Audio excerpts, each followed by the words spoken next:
सरकार जो है एक नया बिल पास करने वाली है, संसद में पेश किया है जो है ट्रांस अमेंडमेंट बिल। तो इस वीडियो में इसी पर बात करेंगे आखिर ये बिल क्या है और ये किस तरह से एक नया चेंजेस लेकर आ रहा है स्पेशली ट्रांसजेंडर के लिए।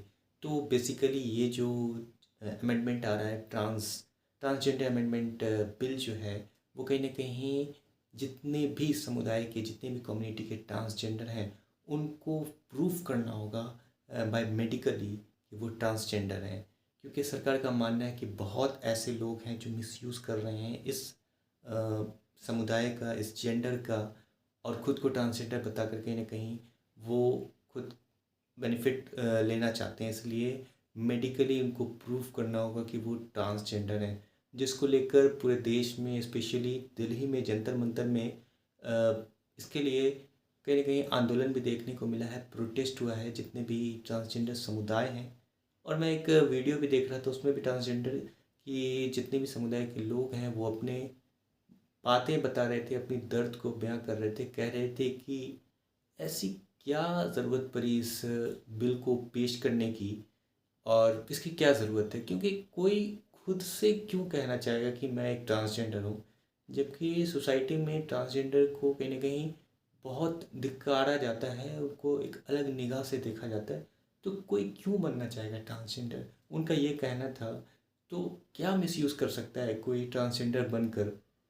और उनका ये भी कहना था कि अगर ऐसा होता, मिसयूज़ किया जाता है, तो पूरे इंडिया में सिर्फ 35,000 ही टीजी कार्ड क्यों बने हैं, उनका ये भी कहना था। तो कहीं ना कहीं ये उनके लिए अच्छा है बुरा है ये मैं नहीं कर रहा हूँ, लेकिन उन कम्युनिटी की जो मैंने बातें सुनी, ऐसा लगता है कि वो नहीं चाह रहे हैं कि ये ट्रांसजेंडर अमेंडमेंट बिल आगे पेश हो और प्रेसिडेंट के पास जाए और एक्ट बने।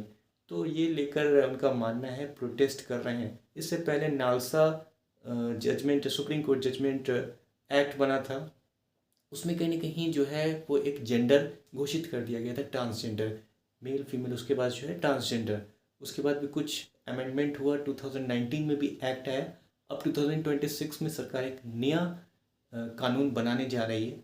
तो उनका मानना है कि ऐसा करने की कोई आवश्यकता नहीं है और हमें कहीं ना कहीं कॉन्स्टिट्यूशन एक फ्रीडम देता है, आर्टिकल 19 हमें फ्रीडम देता है कि हम आसानी से राइट टू लाइफ जी सकते हैं। आर्टिकल 91 हमको कहता है कि आराम से आप रह सकते हैं, right to express male female and other community, यानी कि जेंडर, ट्रांसजेंडर आप आसानी से रह सकते हैं। आर्टिकल 21 आपको फ्रीडम देता है।